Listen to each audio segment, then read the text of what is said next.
Relations between Namibia and China have were taken to a new level when the two countries signed a comprehensive partnership agreement in 2019.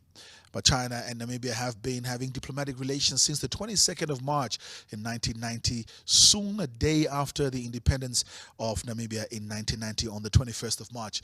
We now investigate those bilateral relations on our diplomatic communique. I'm Ricardo Tangosep, and tonight I'm joined by our ambassador from China, Dr. Kaiyamo, to just unpack a little bit on our relations between the two countries. Ambassador, a very good evening to you, and thank you so much for making time out to join us. Thanks for inviting me.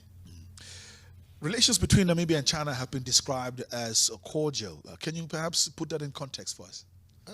Cordial means the excellent relations between our two countries. We understand each other very well.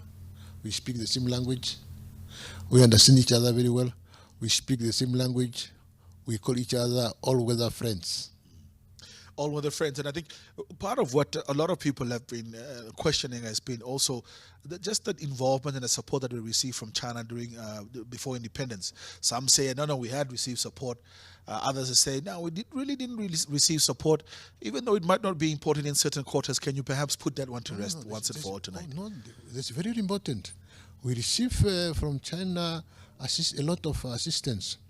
1965, Dr. Sem Nujoma went to see Mao Zedong in China to ask assistance for our people who were fighting and based in Zambia.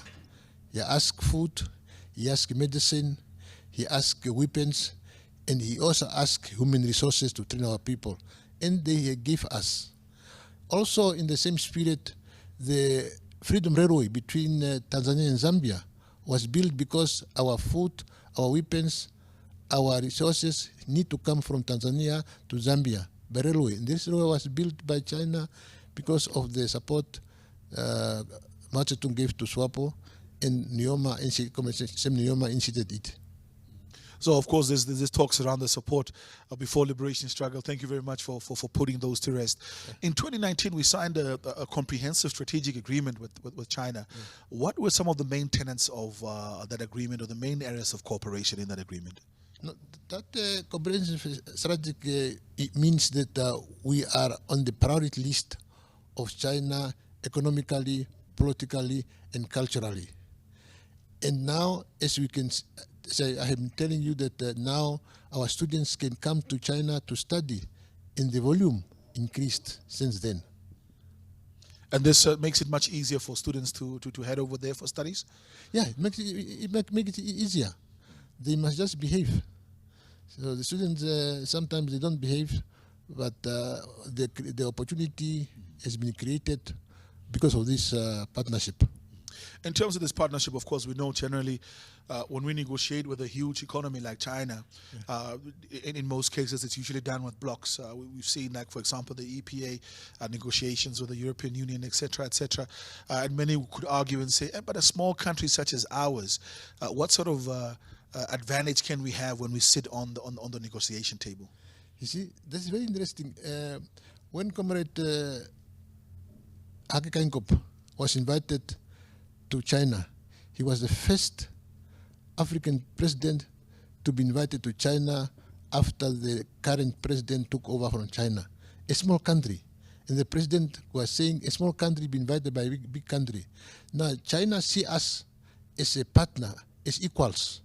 Not as a small big country, as partners, as equals, as comrades, and as friends. This is the background, this is the basis where we are operating from.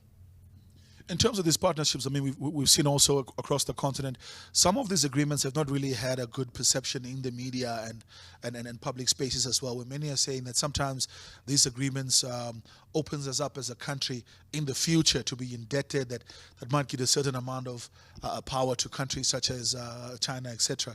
Are these fears, do they have any grounding, or are you saying that, look, we are really negotiating as partners here, whatever default might come in the future is not at the risk of an airport or a dam or a national park or whatever the case might be? No, Namibia as a country is unique. As you know that up to now, Namibia didn't borrow any money from the World Bank. So we know what we want. We know where we are. We know where we want to go. We all only do what is in our favor, so that we do the best for Namibia. So when we negotiate in the best interest of our people and what we can afford. So what the Chinese doing, they don't prescribe us, they give you the choice. So that's the difference between agreements with other world powers, for lack of a better word, and China. You have a free choice, and your choice is not influenced by their decision. It's your own choice, and this is what I respect from the Chinese. If you just join us here watching Diplomatic Communique, we're going to go for a short break. We're speaking to Dr. Elia Kaiyamo, of course, the ambassador for Namibia to China, on the relations between the two countries. Stay with us. We'll be back after this break.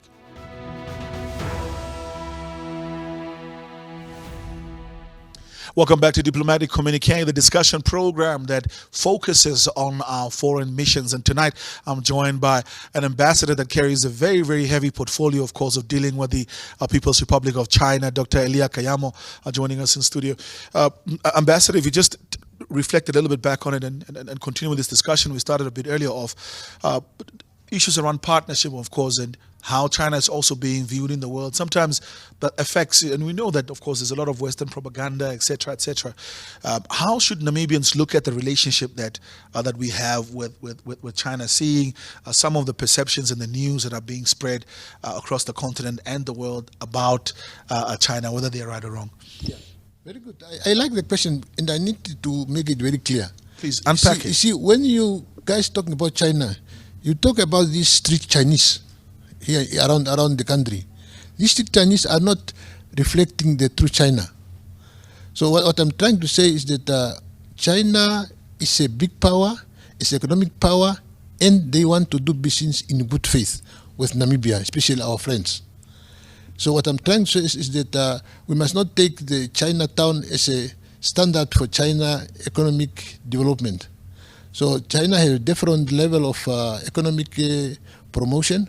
So what you see in Chinatown is a different ball going together. What I'm saying is that we can do better with China. What we need to do, we just need to put our house in order.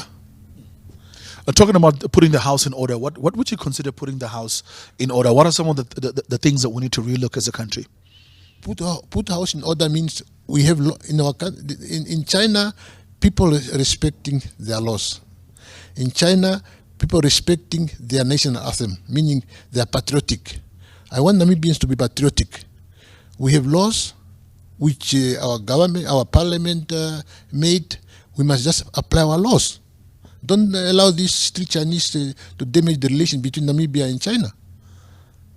So in that case, I mean, should we be a little bit more heavy-handed in terms of implementing the law? Is that what you're suggesting? No, we must just apply the law like any other country they apply. In China, they apply their laws. So what I'm trying to say is, if the laws are there to be implemented. If the Chinese don't behave, arrest them and put them in jail or send them back.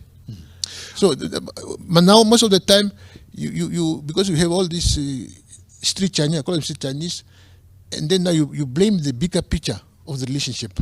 We have a good relationship with China, and we need to keep that relationship. Talking about that relationship as well, of course, I will touch on the political aspect a little bit later, of course, with BRICS and so on, but just staying with the theme around economic diplomacy, we really want to deepen economic diplomacy globally. The ninth session, the Diplomatic Heads of Mission Conference, of course, focusing this year also on deepening those economic diplomatic ties. But I want to bring the one on the table in terms of the trade deficit that we have with a country like China. Since we don't produce much, will we always just be a market for Chinese goods? Will there ever be a time where the traffic goes the other way? No, you see, this is a process. That's why we need to put our house in order and do what needs to be done. For now, Namibia is the only country in Africa that can bring beef to China. It's already an achievement. So what I'm trying to say is that we must just work hard so that we can produce. Namibia has a lot to offer. We have minerals which can offer the Chinese. As we hear in the discussion here, We have lithium that the Chinese are taking out here. We need to make it homegrown so that we can have facilities here and produce it here so that we can export it to China in a wet form, not in raw form. Or in raw food, and that brings the issue around also some of the wholesale of these minerals. It's a good thing that you brought the lithium angle in the conversation as well. Some people believe that, look, it's not only an issue around the Chinese coming and taking advantage. There was a famous question of when the slave trade started, who was selling the slaves to the others. So many say that sometimes we need to introspect as a country before we start blaming. The reason why I'm bringing this up is also that we have seen that a lot of the prospective licenses, etc., for lithium and other minerals have also been sold wholesale by Namibians to foreign investors, mainly Chinese, without adding any value to it. What is your thoughts on that phenomenon? Yeah, no, that's why I said from the beginning that we need to put our house in order. Let us not do things that is not in the interest of the country. Simple. And what I want Namibians also to be streetwise. They keep on blaming sometimes the government. We must also keep our eyes open and be collective in terms of our national building, in terms of patriotism. If there are few individuals who are corrupt or they are crooked, arrest them. Tell the police to arrest them, so that they cannot not just damage the good image of Namibia. Outside of this, of course, there's also been good developments, particularly in the partnership with China in mining. We know that the development of the Husab mine in Namibia is one of the largest in Africa. Exactly. From a Chinese investment perspective. Exactly. In terms of mining. Yeah. What have been some of the impacts of that development on trade between Namibia and China? Yeah, no, the trade between Namibia and China on this one is why the Chinese invested. Their biggest investments is in China, is in the uranium mine. So, and for now, this is one of the successful story that Namibia and China can talk about. On top of our fishery, the fish that we are selling to China and beef that we are selling to China, these are the good development, and also the education opportunities. They are the good things that come from this. But what I want people to understand is that we need to make sure that our laws are implemented, and then we must need to make sure that we demand what is ours. We must not leave it to chance. One of the other interesting things, of course, also, which I wanted to add to this in terms of the good stuff that's happening between the two countries, is the fact that China has taken the steps to sort of deepen the relations, particularly in this field of space and astronomy, much to the surprise of many people. Of course, with collaboration with the Namibian government in terms of facilitating the setting up of a tracking and command station in Swakopmund to track Chinese space missions. Reflect a little bit on this and sort of the kind of opportunities that this can produce for Namibians in both education and employment. Yeah, the stations in Swakopmund is important to us, especially if we want to be relevant in 2030, after 2030, so that our people understand something from the space. So we have opportunity now to be trained in this one, but now people seem not to have a fully appreciation of this station. That's why we need to make sure that our schools are informed. Then we also need to ask the Chinese also to take our people to China to be trained there and have experiences. Well, Ambassador, it's time for us to quickly take another break before the close off of the program. You're still watching our Diplomatic Communique on NBC One. We're continuing to speak to the Ambassador of one of the biggest economies in the world. When we come back after the break, of course, the big question is the inroads that China is making in global geopolitical order vis-a-vis BRICS. Stay with us. Welcome back to Diplomatic Communique, the discussion program that focuses on our foreign missions and our diplomatic business. This time around tonight, we're speaking to the ambassador of one of the largest economies on the continent, China, Dr. Elia Kaiyamo. Well, Doctor, we've reflected a lot on the economic relations between and the trade relations between the two countries, but China is not to be forgotten when we talk about the global geopolitical order. And they have, of course, made one of the biggest moves for multilateral developments in the last decade or 2 decades, of course, with the establishment of BRICS. Your initial philosophical posturing around BRICS, do you think that them coming on the scene will really make a difference in global multilateralism? Yeah, I strongly believe that there is a positive move in this direction. And I, as ambassador, advise my government to apply to be taken to BRICS. But we also need to listen to our leadership. If you listen to the president's interview when he was at the BRICS meeting in Africa, he talked straightly and proudly that we don't want to get in something that will bring another challenge again. We want to get in this thing as equals, despite our size of our countries.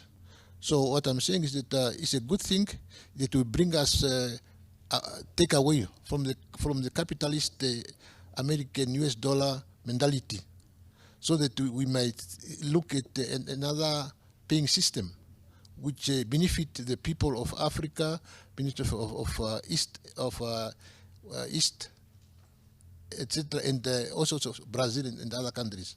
What I'm saying is that BRICS, in my view, is a good thing. It's a good start. It's a good process. We must give it a chance. Giving it a chance, and I think the bigger question always has been the issue around that equal representation. You know, we start the club, and then the others are coming late, but they also want equal rights. Is that a fair expectation? And looking at the size of the countries that are part of BRICS, they constitute a little bit over a third, if not something close to almost half of the world population amongst the 5 of them. Do you think that will be a feasible option for them, and they will be open for such equal level of partnership? No, sure. No. I believe that it should be a share, depending on how much you bring in. It should be a shareholder kind of strategy. You cannot bring in $10 and you want 50 million. What I'm trying to say is that we just need to be respected, whatever we are bringing to the table, and as long as save our people at the long run. It's a process. We just need to give it a chance. And the president gave really an indication of Namibia's position on this one. Yeah. In terms of this, do you think that this is really a BRICS in its, well, perhaps it might get a bit bigger in the future, but that counterbalance that we need to the inequity that's taking place in the United Nations and a number of other multilateral organizations, do you think eventually they will be able to counterbalance that inequality? No, I think I believe they will do justice to the new world order. So move away from the dominance of the United States and the other dominant countries, because these countries of BRICS, they want to move together as equals. They want to move together as friends and as comrades. This is the most important part, and hopefully as brothers and sisters. So I believe that in that background they'll be able to talk to each other in the honestly spirit. Well, there had, of course, also been musings, Ambassador, around what this means for the democratic order as we know it globally, what many refer to as the free world. Remember, of course, for many countries across the world, democracy has been exported, and we have received it. So some are saying now that, okay, with BRICS coming in, if you look at some of the major players in BRICS, China, Russia, etc., they're also having their own challenges in as far as their political order is concerned. So some are saying that, BRICS might be an organization that might bring problems for what we know as the free world traditionally and democracy across some of these countries. Is that a concern that we should take seriously, or is it just political rhetoric from the West? No, you see, one must take into account that this BRICS coming up is threatening the current system. So in my view, the imperialists are just trying to make look like it's a small thing or it's a big thing. But for me, as ambassador, I see it as a good thing, and Namibia should join so that we can move together so that we are not left out. Because this is a movement. It's a movement, we must move together. It's a movement and we must move together, but there are other movements which are struggling right now, in all honesty, Ambassador. I mean, the Southern African Development Community, SADC, is also having its own issues. Now we're seeing the flare-up in West Africa with all these coups.